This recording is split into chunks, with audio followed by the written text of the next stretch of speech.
7 persons arrested in connection with the killing of 2 police officers at Buduburam near Kaswa have been charged with murder, conspiracy to commit murder and abetment to commit murder. The 7 include the prime suspect, Eric Kojodia, who was arrested on Saturday in the Eastern region after he'd been on the run for 3 days. He is a father, a husband, a Christian, a businessman as well. But when temptation came his way, he didn't seem to have done well, since it seems he failed. We have a full report of him for you later. But at the Kaneshie Circuit Court today, state prosecutors read out the charges as Eric Kojodia and his 6 accomplices stood in the box, showing signs of regret and disbelief. Joseph Akabley was in court for us. 7 persons were led into the courtroom by officers of the police CID on Monday. They included Eric Kojodia, who was arrested in the Eastern region on Saturday as the key architect in this particular matter that the police is treating as a top priority. The other accused persons include Ibrahim Zakaria, Isaac Mensah, Oblete Komi, Victor Yire, and Fatal Ahmed. The charges leveled against them include murder, conspiracy to murder, and abetment to commit murder. ASP Sylvester Asari, who is leading the state's prosecution, informed the court that investigations were at a level that required that they get access to these individuals, and so asked that they be remanded into the custody of the police, preferably at the BNI headquarters. The court granted a request remanding the 3 accused persons into the BNI headquarters, with the remaining to be kept at a facility at Osu, which we understand is in the control of the police CID. The case has meanwhile been adjourned to September 26 for trial to continue. Reporting for JoyNews on the Kaneshie District Court, my name is Joseph Akabley.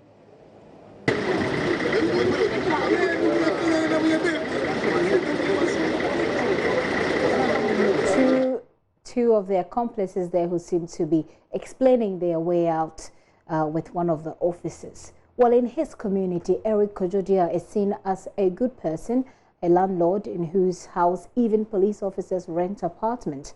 Maxwell Agbagba visited the house at Gomwa, Buduburam, and he'll be joining me in the studio shortly. But first, a report from his church at Dansoman, or his mother's church, or a church in Dansoman, where Eric Kojodia is said to be a staunch member.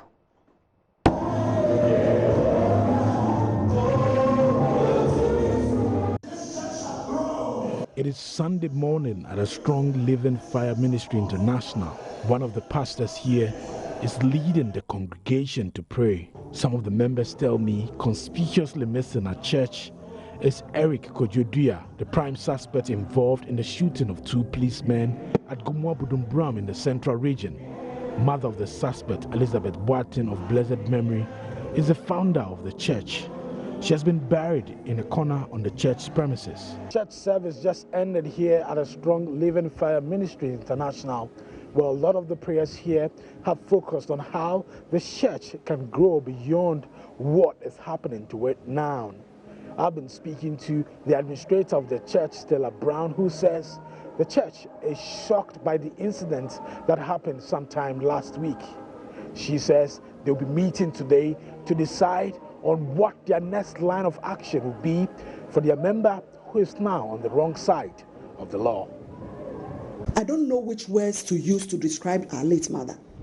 And as you can see, all the guys in this church are on fire for Christ. So for us to say maybe our mother didn't train him well is another side of, you understand me? Yeah. Because knowing Mama Lizzie, you can't sit there and do something that is contrary to what the Bible teaches. And she's a mother. And I know for sure that even if Eric was misbehaving at home or saying, he won't spare, he's grown. So I can't say the rod, but he will talk about it.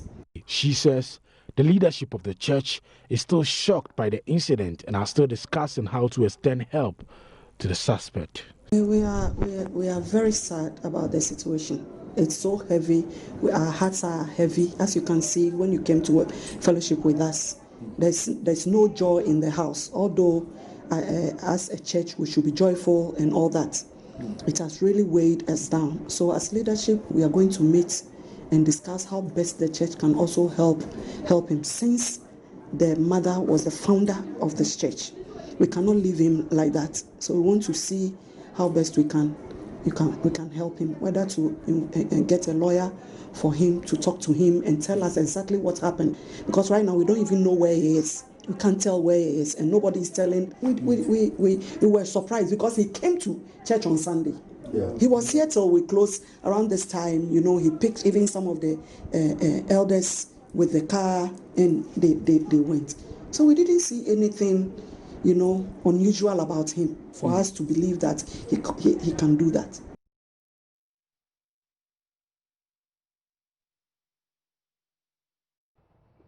A staunch member of the church founded by his mother, they didn't say anything unusual about him. You'll hear from residents as well who have a totally different story. But Maxwell Agbagba is here in the studio with me. Maxwell, let's begin with the church. So yesterday you went to the church and you had this conversation. How easy was it for you to actually access people who were willing to talk about who this gentleman is? Well, it was very difficult, especially looking at the circumstances surrounding the case. Some of them spotted me and they invited me and told me that they want me to be in the church and also fellowship with them to know how they go about, you know, their regular service. So I had opportunity to worship, you know, with them. After the church service, that was when the leadership of the church requested for a meeting. So I sat with two of the leaders in the church. That's how come we do not have what do you call it, like visuals or people speaking to our interview. They actually said they cannot put their faces, you know, on TV, speaking to this particular issue because they know how the country is grieving about, you know, a matter like this, and they don't want to put their faces out there. They only agreed to an audio interview, so that's how come we spoke to them, you know, recorded. You know, so it was essentially, it was really difficult, even for the church members. You know, they were not willing to speak to us. They were not willing to give us any information. They were not willing to be. How did they feel about it? Did they feel conflicted from your assessment? Did they feel conflicted because they felt like this is a church and we need to perhaps protect our own, or were they simply shocked? I mean, where would you put them? Well, they were shocked. The people I spoke to, the administrator of the church, Stella Brown, she was particularly shocked because the Sunday before the event, the Thursday before the event, she told me that on Sunday, the suspect was actually in church, and it was the one who volunteered to drop all the pastors, the elders who came to the church at their homes after, you know, church service. So they saw him at church that Sunday, before Monday, Tuesday, Wednesday, Thursday, you know, when the incident happened. So a lot of them were quite surprised. Stella Brown was telling me on site that the day the incident happened, they were actually at the American embassy. They were working on some visas. They were not allowed to take their phones inside the embassy. So they were basically like without their phones. But just when they stepped out, then a lot of calls, you know, started, you know, coming through, people calling them, trying to verify the information, you know, from them. It was then that they realized that this was what was happening to one of their own. Okay. Until yesterday, they actually did not know where the suspect was kept. Okay. Yeah. So again, so for the church members, these are the church leadership, the members of the church leadership that you spoke to. Exactly. Did the members feel the same way? Well, the members also felt the same way. I spoke to 5 gentlemen who also would not agree to a video interview, just audio interviews. And they were telling me about how they grew up with him in the church that was founded by his mother. We were talking about how they said they've been in the church for the past 12 years. And the kind of tutelage, the kind of discipline that what do you call it, the suspect's mother, you know, instilled in them, made them, you know, made them surprised or, you know, shocked that he could do a thing like that. You have here with you a tribute that Eric Dia wrote for his mother when his mother passed on. Exactly. So for those watching the TV, we will probably want to show you. So this is a tribute, Forever in Our Hearts, Reverend Elizabeth Boateng. So this is the prime suspect. This is the mother when she died in the year 2017, when the funeral was organized. And if you open to page 12, this is the tribute by the son Eric Dia, and you can see the picture of Eric Dia here with a smiling, you know, mother. And give us the highlights of this tribute and what. It is instructive to highlight this one. That's the third paragraph, Eric D actually described his mother as a woman of principle. He says, quote, "A woman of principle was my mother, a no-nonsense person, a disciplinarian, but above all, she would show you much love. She impacted many and would teach you what would take you closer to the Lord." It's instructive because that was the impression we got when we went to the church. And as you mentioned, as you heard Stella Brown mention, that his mother, the prime suspect's mother, was a strict disciplinarian. Okay. You know. So this is the version of the church, and this is the version of. As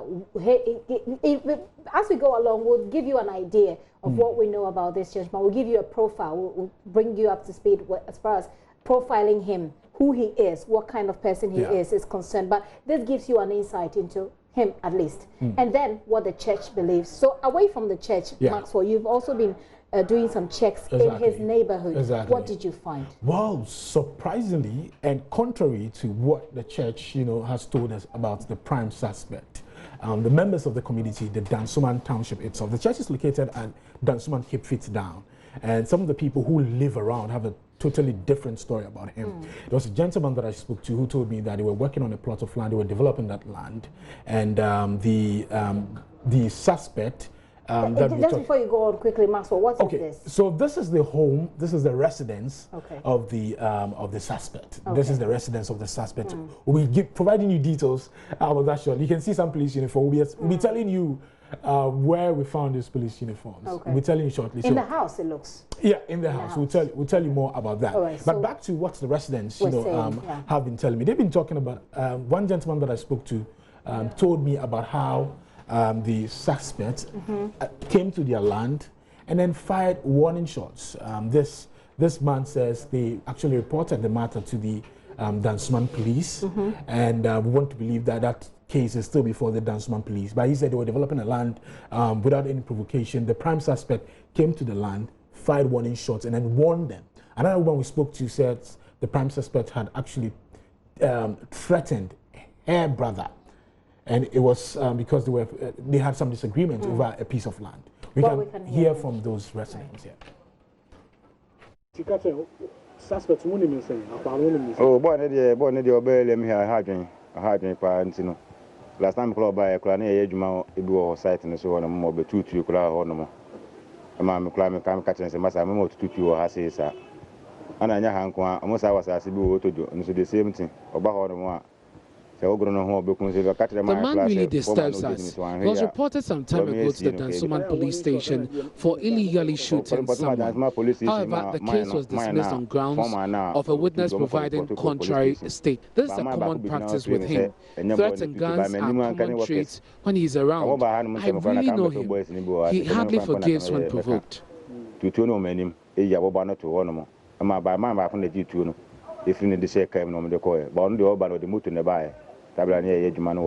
Assassin the man and sort down so. The boy need him say last time the 2 behind the man catch it say engagement na you be come be assassin so. Boy need it. And he said, the man never had none or by or dinner so any about this year so. We approach one of the nation and the man need compound parking a person the castle. And you know, or person or GA no a Canadian now or parking cars. And I did as a new court. And no more can see it, and say, yes, I'm near Becca. The buyer never can't still, there was contention over a piece of land between his mother and us. An out-of-court settlement was requested by his mother's church, where she was a prophetess. But they did not stick to their part of the deal. After his mom's death, he came around to threaten people working on the land. He threatened to beat up my brother, who was the foreman at the site. In fact, he fired warning shots and threatened my brother. The case was reported at the Dansoman police station, but nothing came out of it. We are not surprised about news of him killing the police officer.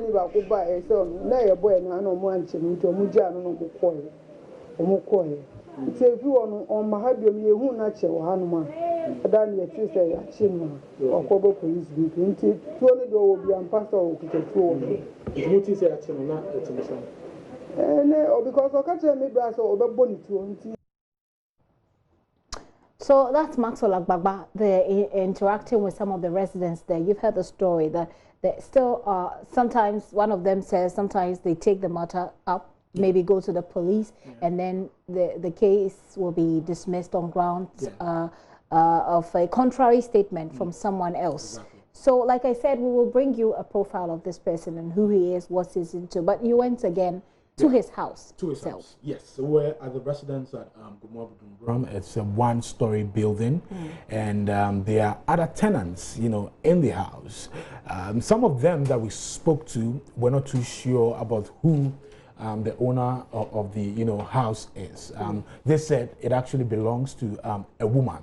That's what they said. But deep throat sources and our sources within the Ghana Police Service actually confirmed to us, told us that this house actually belongs to the suspect's mother, and who is of blessed memory now, who is deceased now. So he's more or less like the owner of the house now. We understand that at a point there was an issue, and he wanted to bill his friend. He actually used the documents of this house as surety to secure bail for one of his friends. The police uniform you're seeing there is the uniform of 2 police officers who live on the same compound. Okay, so they're like tenants. They are like co-tenants. So 2 police officers, we can confirm, live in the same house, you know, as the suspect, which is, you know, quite shocking. Well, that's if you have a building and then you rent it out to somebody. The people will certainly not know that you are you're going to kill one of their own. So we could leave it there. But what more did you find when you went to the home of Eric Dua? An interesting thing that we found, and probably one of the stories that we've not yet heard, is a story of one of the people arrested together with Eric Dua. Okay. His name is Ibrahim Zakaria. Ibrahim Zakaria owns a motor repairing shop, and he also sells motorbikes off the main Kaswa Winneba, you know, highway. This gentleman, we are told by some of his friends and some of the people around him, in fact his apprentices, are telling us that on the day the incident happened, this guy Ibrahim Zakaria, who has been arrested by the police, got a call from Eric Dua that his car has been snatched by armed robbers, so he should come and help him. So Ibrahim Zakaria, we are told, left his workshop around the Kaswa Winneba highway with his motorbike and then sped to the Kukrobite area, ostensibly to help Eric Dua. We are told that when he got to the scene, Eric Dua was not there. And Eric Dua actually, we are told that Eric Dua actually took his motorbike and left the scene, and then Eric Dua told him to take his car back. So the point when he was taking the car back, that was when he was arrested by the police, and is now an accomplice of the whole case. The people we spoke to are saying that Ibrahim Zakaria is innocent. And again, it's important to note that on the day that the incident happened on Thursday, when we went to the Dansuman community where the suspect's mother's church is located, some of the people we spoke to said the evening of the shooting, they saw Eric Dua on a motorbike. They said he was in shorts on a motorbike and then visited that community. So again, one would think that, okay, so probably that was the time that he was getting ready to flee Accra to wherever that he had planned, you know, to go. But the most important thing is that these people who are very close to Ibrahim Zakaria, who is one of the suspects or accomplices, are saying that he's innocent, and that on the day he was at his workshop working, when he got a call from Eric Dua. We can hear from one of the people we spoke to. I came to this shop around 12 thereabouts. So immediately I came, I was told that somebody called Ibrahim that his car has been stolen. Car has been stolen from Eric. That his car has been stolen. So Ibrahim and the other guy, which I don't know the name, but I know him very well. He repairs his motor here. So as the news came, that guy joined Ibrahim to trace the car. So that's how come they caught Ibrahim, that he's also part. But at that moment, Ibrahim was at his shop working. So I can even say that even if Ibrahim is a thief, for that day that incident happened, Ibrahim is working at his shop. So for that one, I can confirmly say that he's not part of the incident that happened that very day. And the other guy, that Rasta guy, there are two. But for the other one, I don't. But the TikTok, the black one, that he also came here to repair his motor before that thing happened. So what kind of person was Eric? Does he usually come here? Like, what kind of relationship does he have with Zachariah? Eric, I know he sells motor. He sells motor, and Ibrahim repairs motor. So you know, he sells and someone repairs. So they have that kind of relationship, that connection. When he has any fault with his motor, he comes here and Ibrahim repair it for him. So anything, because of that connection, they are like friends. They are friends. That Eric sometimes comes here the whole day. He sometimes spends the whole day here. Mostly, he parks his car in front of my shop here. So I know Eric. This car is a blue Camry? Yes, that car he uses for that thing that happened that very day. It was the car that he brings. That is the very car he used that very day. To sources, Ibrahim said after he had a call, so he left here.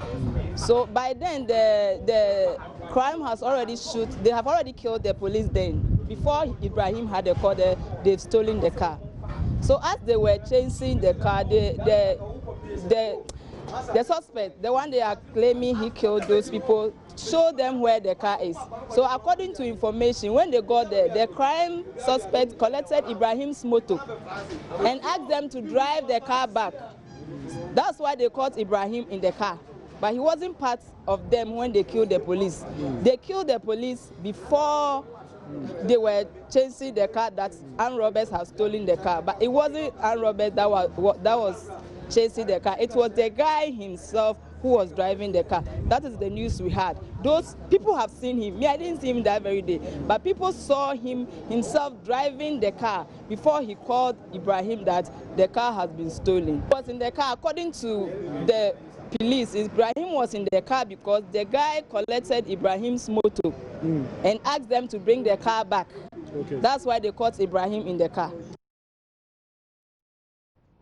So these are some of the people that we've been speaking to. Again, these are all, they're all telling us their version of the story. Yeah. And everything is left to the police to prove exactly what happened. Maxwell, you spoke to some of his neighbors as well. What did they tell you? Well, it was difficult getting them to speak to us. One who agreed to actually talk to us said she doesn't know much about the prime suspect and that usually he would drive past in front of her house.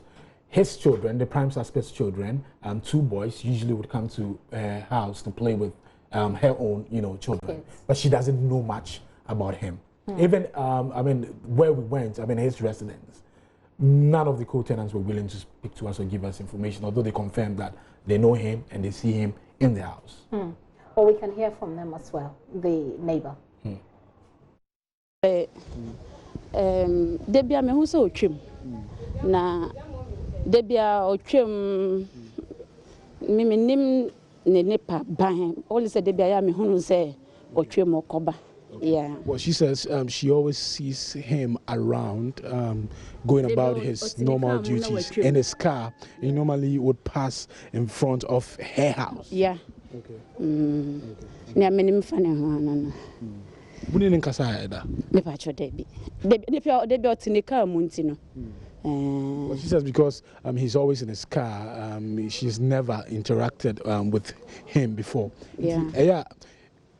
If he's going out, only one Nigerian and a man I said, oh, on the car, they trouble to me to me steady and who said a ma eticanum. But a woman I am a money bit maybe dear grow or money mano, be boom dear grow. I will fear her. Well, she says sometimes the suspect's children sometimes come here to come and play with her children. She said. Maxwell Agbawa there again talking to a neighbor there who says, well, sometimes his kids come to play with her kids. Well, let's take you through a bit of a profile of Eric Kojudria, who is a prime suspect in this case of cop killing. Well, this is what we know about him. He lives at Old Barrier. We're told that he has a place at Old Barrier as well as Buduburam. Where Maxwell, you found him. Exactly, Gumwa Buduburam. Buduburam. We also know that he has a place in Old Barrier. We're told that he's a very popular person in the neighborhood. Maxwell, you can confirm this? Yeah, very popular. A lot of people know him. And they describe him as a good man. Okay. Yeah.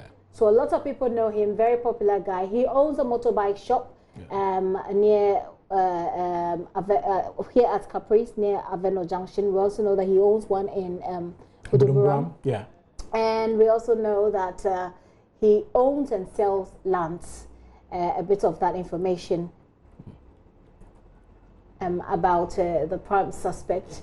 He's also known for his involvement in land guard activities. Of course, he owns land, so the least you do when you own lands is to protect them.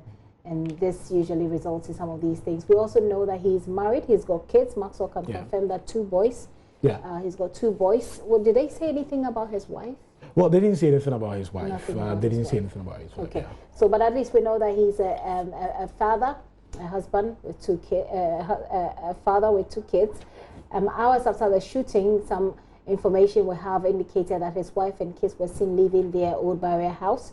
He owns a registered Ruger pistol, which is what the information police says they found in the document that was left in the vehicle after that sad incident happened. So that pistol is suspected to still be in his possession. It's the pistol that we believe was police believe was used to kill the 2 police officers, and he is supposed to have that pistol in his possession. The pistol with which he allegedly killed the 2 officers, because the pistol was not found in the vehicle except the document. The documents were found in the vehicle after it was abandoned before he bolted. He's believed to be in the possession of that crime weapon as we speak. Well, his deceased mother, as you already known by now, is founder of the Strong Living Fire Church. Maxwell, that has also been confirmed right now. Founder of the Strong Living Fire Church. Residents and the church, as you heard, have been giving conflicting account of his character. So in the church, they're totally shocked, but in the neighborhood, in some of the pieces of land that he owns, the people have said that he's a different character. They say he threatens them with with warning shots. He threatens them concerning the lands. The church, by the way, says he's a good person, and he's also very active in the church and its activities. And the residents have a totally different perspective to that. So this is the person we're talking about, who the police believe killed 2 of their men. He's been processed for court. Today they've been in court, and as you heard from Joseph's report, that case has been adjourned. We're following keenly on that, and we'll bring you as and when we have any further information. Maxwell, final words, anything else we need to know before you go?